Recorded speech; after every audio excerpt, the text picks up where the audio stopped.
Oh, look at that. That's jackfruit salad. Unbelievable. It's called lunka salad. I really like this, especially with the beef. Because sometimes the beef can be a little bit bitter. But this is my lunch today. 296 pesos. 2 Coke Zero, lunka salad, 7 bits of beef. Look at that. Unbelievable. Oh. Very, very, very nice. There are 74 pesos to the pound. So, work that one out. There's a giraffe outside the window of the mall. So today I'm going to do a vlog. And my vlog is, do you think your subdivision is safe? This vlog will scare you.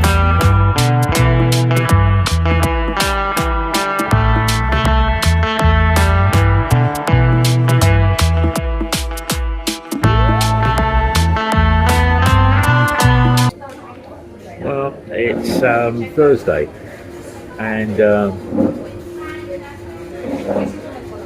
as I said earlier, is your Salamat Ma. Thank you very much. Dine in. Okay. Salamat. I'm having my coffee. There we go. Every day, a nice cup of coffee. It's busy here. I was, what was I talking about? Oh yeah, how safe is your subdivision? I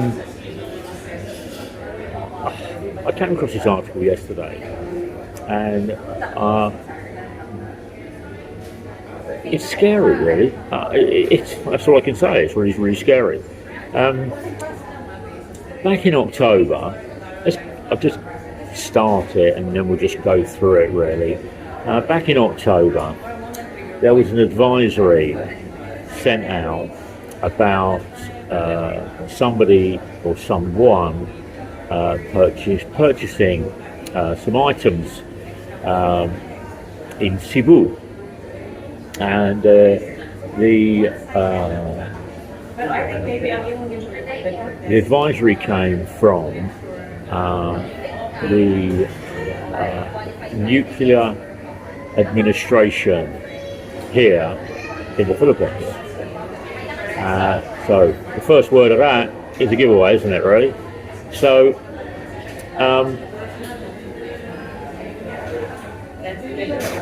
the advisory was that these people or persons were trying to purchase or had purchased some uranium. And uranium, I think it's 235 and 238 were the commodities purchased. Now, uranium is an isotope, and you only need a little bit of it to turn around and create radiation. And we use radiation for chemotherapy and for medical issues and for nuclear power and bombs, warheads, generating energy through reaction and splitting of particles, and refining it further if you can to make it stronger into plutonium.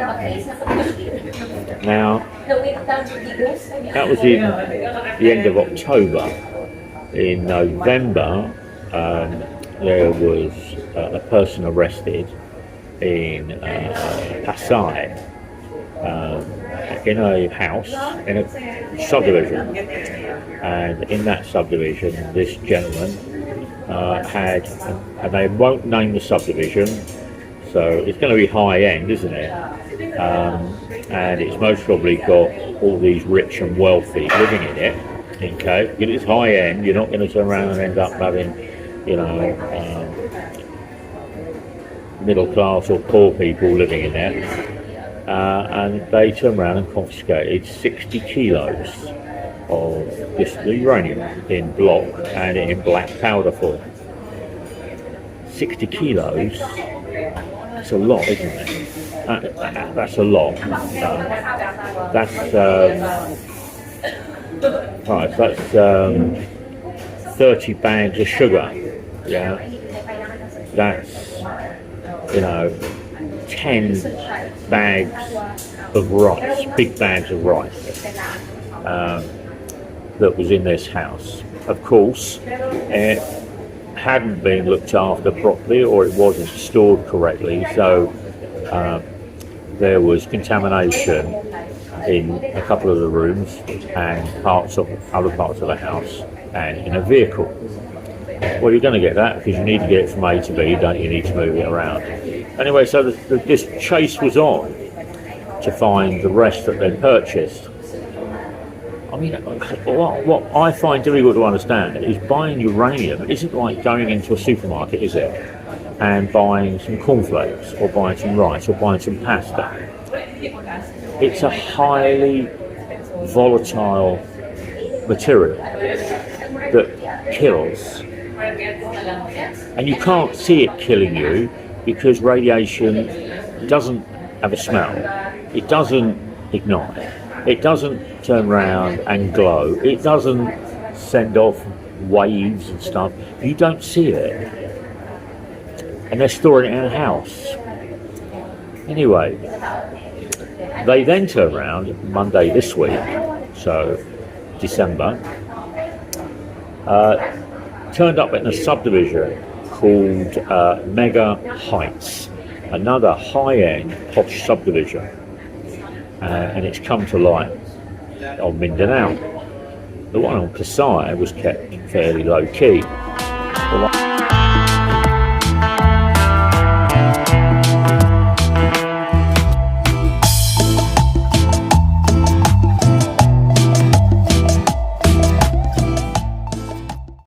The one on Mandaue, they contacted the president of the Homeowners Association, and 20 highly armed, fully battle army personnel turned up. 6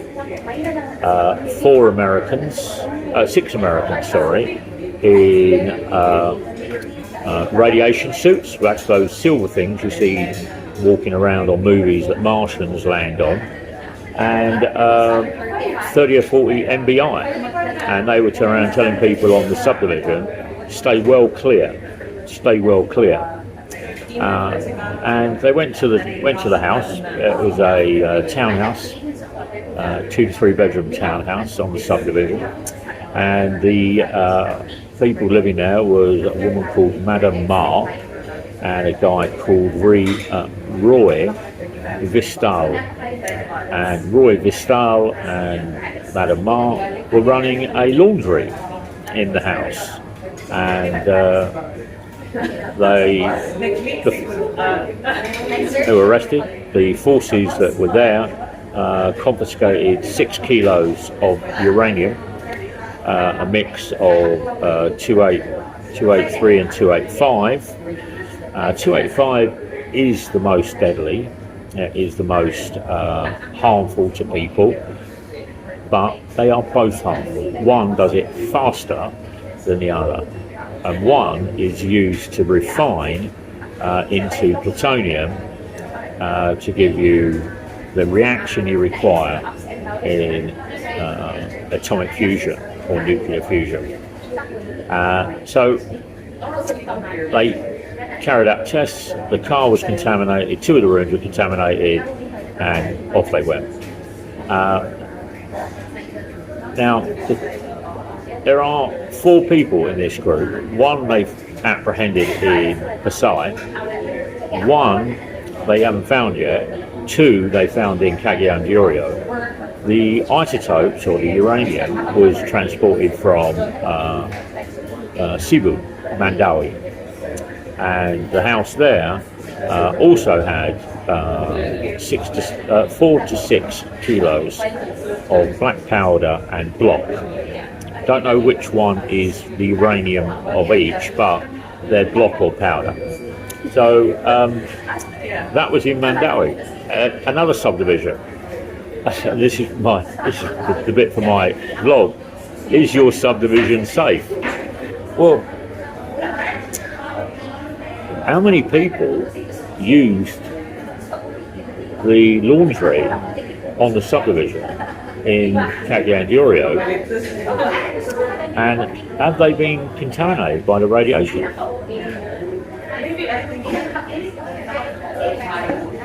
It's not like it's a headache. It lasts for thousands of years. The radiation level stays active at that level. It's only when you start refining it and taking it down and making it smaller. But 0.7% is enough to turn around and create a splitting of the atom, which is a nuclear power or a nuclear bomb. The question I ask is, why was it in Cagayan? Who are they actually selling this stuff to? What? It's good that they actually reported it from the Atomic Center, or the Atomic Institute here in the Philippines, that somebody had purchased uranium, but that's 80 kilos of uranium. It's not cheap. It's not easy to do.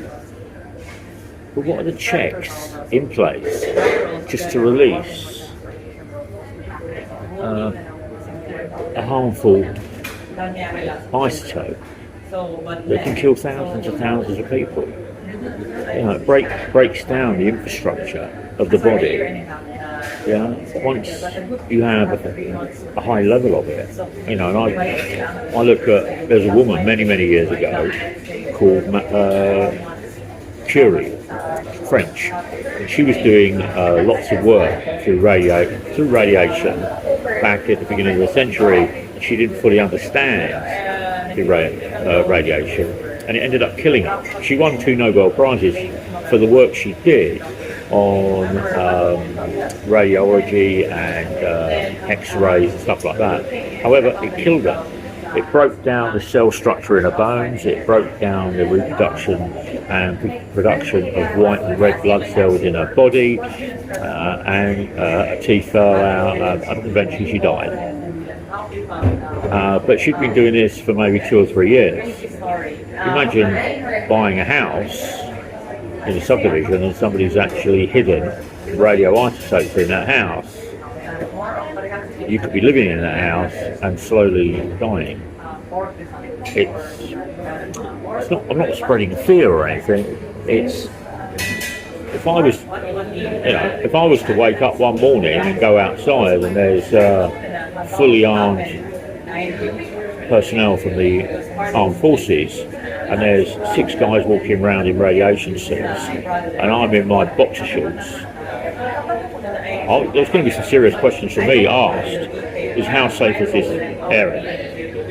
And if the house next to me or down the road from me is contaminated with radiation, I'm not going to be staying around. I'm going to be moving. I'm going to be getting out of Dodge as fast as possible. But this is Pasay in Luzon.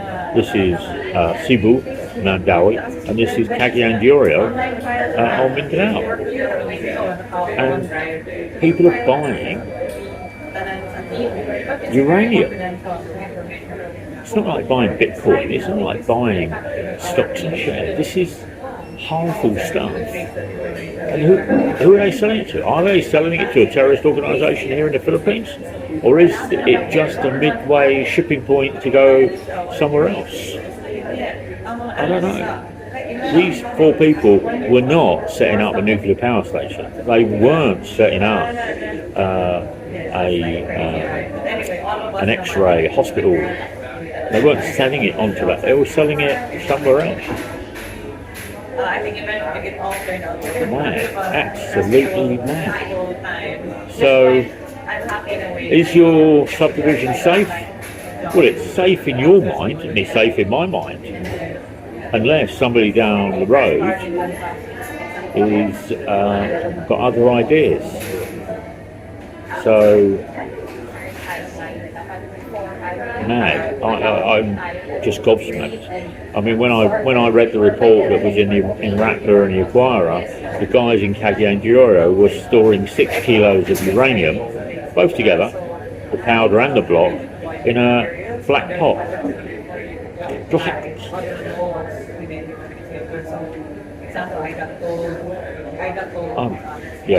Anyway, but so today's vlog is watch your neighbours. If somebody sets up a laundry in a high-end subdivision when they can all afford washing machines and tumble dryers, and somebody will do the cushion for you, check it out. It could be a cover for somebody doing something really illegal, not just some white powder or some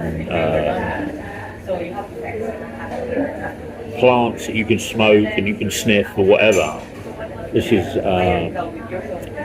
serious shit, as in it's going somewhere to create arms, going somewhere that it shouldn't be going. But I was interested to learn that the Americans had turned up, and the Americans turned around and took it all away. Didn't leave it here, it's gone. But 80 kilos of something that's that toxic to humans and to other countries, you can freely purchase it. What are the protocols? What? But read about it online. It cropped up on my page last night. I read about it and I was like, oh my god. I spoke to Annie about it. She had no idea what it was. Had no idea. And I suppose a lot of us won't. I wonder what they're going to do with that house. Will they seal it up? Will they concrete it up? Because they can't get rid of it. You can't wash it away. Yeah, you can't sanitise against it. It'll go down the drain. It will be washed into the ecostructure. Mad. Yeah, let us know. Have a look at it, guys, and take it all in. Is your high-end subdivision safe? Wow. Anyway, like, share, subscribe. I'm going to enjoy my coffee, and a bit serious today. Not much fun, not laughy, but